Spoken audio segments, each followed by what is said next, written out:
সাবেক আইজিপি বেনজির আহমেদ ও সাবেক সেনাপ্রধান অবসরপ্রাপ্ত জেনারেল আজিজ আহমেদকে সরকার কোনো সুরক্ষা দেবে না বলে জানিয়েছেন প্রধানমন্ত্রীর শিল্প ও বিনিয়োগ বিষয়ক উপদেষ্টা সালমান এফ রহমান। বেনজির আহমেদ ও আজিজ আহমেদকে সরকার কোনো ধরনের প্রশ্রয় দেবে না বলে জানিয়েছেন প্রধানমন্ত্রীর বেসরকারি শিল্প ও বিনিয়োগ উপদেষ্টা। These individuals are getting a free pass to do anything or everything. So with respect to the first question, I don't have anything to announce. With respect to the second, I'm aware of the allegations and the media reports that you referenced. We've been quite clear that we believe corruption saps economic growth. যেন দুর্নীতির আগুনে পড়ছেন সাবেক IGP বেনজির আহমেদ ও সাবেক সেনাপ্রধান general Aziz Ahmed. তলবের পর বিদেশে থাকা বেনজিরের দুর্নীতি অনুসন্ধানেরও ইঙ্গিত দিয়েছে দুদক। আর আজিজ আহমেদের দুর্নীতি অনুসন্ধানেও পজিটিভ মোডে রয়েছে দুদক চেয়ারম্যান। আসসালামু আলাইকুম দর্শক, দেশ ও দেশের বাইরে থেকে যারা এই মুহূর্তে আমার ভিডিওটি ওপেন করেছেন সবাইকে অসংখ্য অসংখ্য ধন্যবাদ। দর্শক, প্রথমেই আপনারা শিরোনাম দেখেছেন যে বর্তমানে বেনজির আহমেদ এবং বর্তমান আমাদের বাংলাদেশের যে বিখ্যাত একজন সেনাবাহিনীর প্রধান ছিলেন আজিজ সাহেব, দুইজনকে বাংলাদেশ সরকার কোনো প্রকার কোনো কারণে তাদেরকে সহযোগিতা করবেন না এবং এর দায়ভার নেবেন না, এটি বলেছেন আমাদের বাংলাদেশের বেসরকারি শিল্পমন্ত্রী উনি হচ্ছেন বেশি কেউ আর নয়, সালমান এফ রহমান। উনি আরও বলেছেন যে সরকার এগুলোর কোনো দায়ভার নেবে না, যার যার ব্যক্তিগত কাজ এবং যার যার ব্যক্তিগত দায়িত্ব সে করেছে, সে নিজের সম্পদ করেছে এবং তাকে তার দায়ভার তাকেই নিতে হবে। সরকার এই ব্যাপারে কোনো প্রকার পদক্ষেপ নেবে না এবং তাকে সাপোর্টও দেবে না। আরও বলেছেন যে দেশের যখন খারাপ অবস্থায় ছিল তখন তারা দেশকে ধ্বংসের জন্য পায়তারা করে হাজার হাজার কোটি টাকার সম্পদ লুট করে নিয়ে রেখেছে, আর আজকে যখন দেশ একটা ভালো পর্যায়ে চলতেছে তখন দেশের কলঙ্ক দেওয়ার জন্য, সরকারের কলঙ্ক দেওয়ার জন্যই তারা যখন এসে এই সম্পদগুলো বের হয়েছে তখন তাদেরকে সরকার কোনো প্রকার সাপোর্ট দেবে না। এই জিনিসটা আর কখনোই সম্ভব না, এই বলেছেন আমাদের বর্তমান সেই শিল্পমন্ত্রী। এখন এই জিনিসটা আর কখনোই কোনোদিন ছাড়া পাবে না, কেননা তারা কখনোই সরকারকে ভালোবাসে নাই, সরকারের পক্ষে কাজ করে নাই, সরকারের বিপক্ষে কাজ করে গেছে, বিধায় তাদেরকে কখনো কোনো কারণে সরকার সাপোর্ট দেবে না। তারা দেশের বাইরে কোনো কিছু করেছেন কিনা সেটাও সরকার খতিয়ে দেখবে এবং এই জিনিসটা নিয়ে সরকার প্রতিনিয়ত কাজ করার চেষ্টা করছে। চলুন আমরা সেই মূল বক্তব্যটা দেখে আসি যে আসলে কি বলেছে এবং সে সরকার কলকারখানা, শিল্প ও বাণিজ্যিক প্রতিষ্ঠানে দুর্ঘটনা রোধ এবং নিরাপদ কর্ম পরিবেশ নিশ্চিতের লক্ষ্যে গঠিত জাতীয় কমিটির সভা শেষে এই কথা জানান তিনি। ভারতে এমপি আনার খুন হওয়ার বিষয়ে জানতে চাইলে উপদেষ্টা বলেন, বিষয়টি অত্যন্ত দুঃখজনক, তবে তদন্ত শেষ না হওয়া পর্যন্ত কোনো মন্তব্য করা ঠিক হবে না। স্পষ্টভাবে কিন্তু বিশেষ করে আমাদের আওয়ামী লীগের ওবায়দুল কাদের সাহেব কিন্তু ক্লিয়ারলি বলেছেন যে যদি কেউ আইন ভঙ্গ করে থাকে তাহলে আইন অনুযায়ী ব্যবস্থা নেওয়া হবে। এখানে কিন্তু সরকারের কোনো রকমের কোনো এম্বারেসমেন্টের আমি কিন্তু বিশ্বাস করি না হবে, আইন তার নিজের গতিতে চলবে। উনি যেটা বলেছেন যে লোকটা যতই ইনফ্লুয়েন্সিয়াল হোক না কেন সরকার কিন্তু কোনো রকম প্রোটেকশন কাউকে দেওয়া হবে না, তো সেটা তো আমরা এটা বলে ওটা আইন অনুযায়ী। Thank you. Investigation by German-based. এদিকে শিল্পমন্ত্রী বলেছেন আমরা আরও যাচাই বাছাই করতেছি বেনজির আহমেদের দেশের বাইরে কোনো সম্পদ আছে কিনা এবং আমেরিকা, কানাডা, যুক্তরাষ্ট্র এই সমস্ত জায়গাতে তার আরও কোনো সম্পদ আছে কিনা সেগুলো আমরা যাচাই বাছাই করতেছি এবং যারা বাইরের আছেন তাদের সাথে যোগাযোগ আমরা করতেছি এবং আমাদের আইনের যারা ব্যবহার করে, যারা আইনমন্ত্রী আছে এবং যারা বর্তমানের আইন বিভাগে কাজ করছে, যারা দুর্নীতি দমন কমিশনে কাজ করছে, তারা এইগুলো নিয়ে কাজ করছে এবং তার দুর্নীতির সমস্ত চিত্র বের করে আনা হবে এবং যদি দেশের বাইরে কোনো সম্পদ থাকে সরকার এগুলোকেও হাতিয়ে নেবে এবং এগুলোকে ক্লোজ করে সরকারের খাতে রাখবে, কেননা এরা দেশদ্রোহী, এরা দেশের শত্রু, এরা জনগণের শত্রু। এই বেনজিরের মতো লোক, এই মানুষটা গোপালগঞ্জে বসবাস করে বঙ্গবন্ধুর এলাকায় কাজ করে উনি শত শত কোটি টাকা জমিয়ে রেখেছে, যা এই দেশের জনগণের, যা এই দেশের সরকারের অর্থ। এই অর্থগুলা উনি সব কিছু আত্মসাৎ করতে চেয়েছিল। ইতিমধ্যে বেনজির আহমেদের সমস্ত সমস্ত ব্যাংক অ্যাকাউন্ট বন্ধ করে দেওয়া হয়েছে এবং যতগুলা 121টা দলিল অটোমেটিক দুদকের হাতে পৌঁছে গেছে, এগুলোর কার্যক্রম চলতেছে। এদিকে বেনজির আহমেদ নিজে একটা অ্যাকাউন্ট খুলে রাখার জন্য যখন অনুরোধ করে, এখানে সরকার সরাসরি কোনো ভেটো না দিলেও সেখানে দুদক বলেছে তার কোনো প্রকার কোনো অ্যাকাউন্ট ওপেন করা থাকবে না। তবে সবচেয়ে বড় সন্দেহ হচ্ছে যে সুইস ব্যাংকে তার কোনো টাকা রয়ে গেছে কিনা।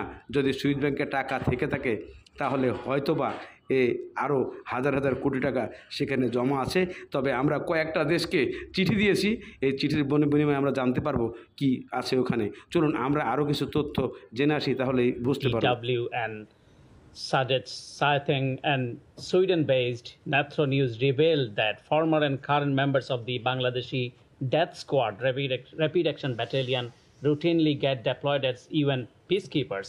Since the US sanctioned RAB for gross violation of human rights, how concerned are you that its officers are being deployed in UN missions that the US funds significantly, around 27% fund contributing by the US from the taxpayers' money? So we're aware of these reports. Peacekeeping operations play an essential role in promoting international peace and security, and it is essential that peacekeeping personnel protect human rights.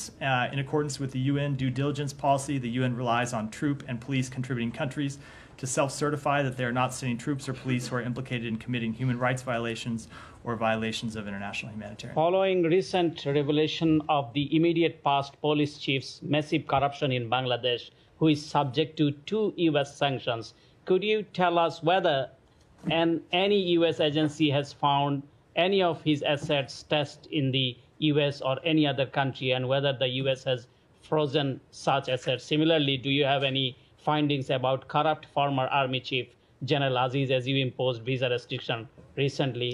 Will you take any action against the regime's top leadership, essentially from where these individuals are getting a free pass to do anything or everything? So with respect to the first question, I don't have anything to announce. With respect to the second, I'm aware of the allegations and the media reports that you referenced.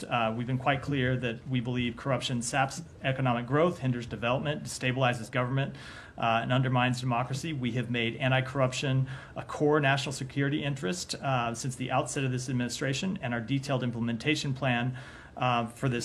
দর্শক, ইতিমধ্যে আমরা বিদেশি সে তথ্যগুলো already কাগজ জমা দেওয়া হয়ে গেছে এবং তাদের কাছ থেকে এই মন্তব্যগুলো পাওয়া গেছে যে আমরা যথাযথভাবে বাংলাদেশের জন্য কাজ করব এবং তাদের কোথায় কটা বাড়ি আছে এবং কোথায় কত টাকা কোন ব্যাংকে আছে এগুলো তথ্য দেওয়ার জন্য বিদেশিরা বাংলাদেশকে সাপোর্ট দেওয়ার আশ্বাস দিয়েছেন। এবং এখানে শিল্পমন্ত্রী আরও বলেছেন যে বেনজির একজন বিশ্বাসঘাতক, এই বিশ্বাসঘাতককে কোনো প্রকার ছাড় দেওয়া হবে না, কেননা এরা দেশের কোনো উপকারে আসেন নাই, এরা শুধু নিজের স্বার্থ হাসিল করার জন্য, নিজের পকেট ভরার জন্য এই দেশের বড় বড় পদে চাকরি করেছেন, যাকে মাননীয় প্রধানমন্ত্রী নিজের সন্তানের মতো করে দেখেছিলেন এবং 2টা বাহিনীর প্রধান করেছিলেন। তার মাঝে এতটাই স্বপ্ন যা সরকারের কখনো মেনে নেওয়া সম্ভব হয় না। মুখে মিষ্টি কথা আর ভিতরে অন্যরকম যা বলার মতো ভাষা আমাদের খুঁজে পাওয়া যায় না। আরও বলেছেন যে এদের মতো নিষ্ঠুর বাহিনী, এদের মতো শত্রু যারা দেশের একটা বড় বাহিনীর প্রধান থেকে ক্ষতি করে দেয়, তাদেরকে কখনোই ক্ষমা করা হবে না। দর্শক, চলুন আরো বাকি কিছু অংশ দেখে আসি আমরা। বিষয়ে বিএফআইইউকে চিঠিও দেয়া হয়েছে। বেনজির ক্ষেত্রেই না, প্রত্যেকটা ক্ষেত্রেই যেখানে জ্ঞাতওয়াই বহির্ভূত সম্পদ আছে বা মানি লন্ডারিং আছে, সেখানে আমরা MLR এর মাধ্যমে থ্রু বিএফআইইউ আমরা তথ্যপত্র সংগ্রহ করি। এদিকে সাবেক সেনাপ্রধান আজিজ আহমেদের দুর্নীতি নিয়ে উঠেছে প্রশ্ন, আর সেসব প্রশ্নের উত্তর অনুসন্ধানে দুদকে চিঠি দিয়েছেন সুপ্রিম কোর্টের এক আইনজীবী। একজন সেনাপ্রধানের বিরুদ্ধে যখন এই ধরনের অভিযোগ আসে, তখন দেশের প্রতি এবং আমাদের দেশপ্রেমিক সেনাবাহিনীর প্রতি এবং দেশের ভাবমূর্তি সবই ক্ষুণ্ণ হয়। তাই একটা সেনাপ্রধানের বিরুদ্ধে যখন এই ধরনের অভিযোগ প্রকাশিত হয়, এখানে কি ধরনের অভিযোগ সেটা অনুসন্ধান গ্রহণের জন্য আমরা দুদককে অনুসন্ধানের জন্য উদ্যোগ নিতে আবেদন করেছি। দুদক যদি এ বিষয়ে অনুসন্ধান না গ্রহণ করে, তাহলে আমরা মহামান্য হাইকোর্টে রিট পিটিশন দায়ের করব। দুদক চেয়ারম্যান সাংবাদিকদের জানান, আজিজ আহমেদের বিরুদ্ধে ওঠা অভিযোগ পর্যালোচনা করা হবে। দুদকের শিডিউলভুক্ত যদি কোনো অপরাধের অভিযোগ থাকে, তাই দুদকে তো ওটা আমাদের নেওয়া ছাড়া তো বিকল্প কিছু নাই। আমরা দেখব, অভিযোগটা পরীক্ষা করে দেখব। এদিকে সংবাদের নতুন মোড়। নতুন কিছু তথ্য আবারও আপনাদের সামনে উপস্থিত হয়ে গেছে যে আইনজীবী হাইকোর্টের 2 আইনজীবী বর্তমানে সেনাপ্রধান আজিজের বিরুদ্ধে একটি রিট আবেদন করে ফেলেছে, কারণ তারাও জানতে চায় আজিজের কত হাজার কোটি টাকার মালিক এবং আজিজ কত টাকা তৈরি করেছে। তার জন্য অলরেডি দুদকের কাছে জমা দিয়েছে। তারা বলেছে যদি দুদকটা আমলে না নেয় তাহলে আমরা হাইকোর্ট সুপ্রিম কোর্ট এখানে চলে যাব, আমরা দুদকের উপর নির্ভর করব না, তবে এর শেষ দেখেই ছাড়ব।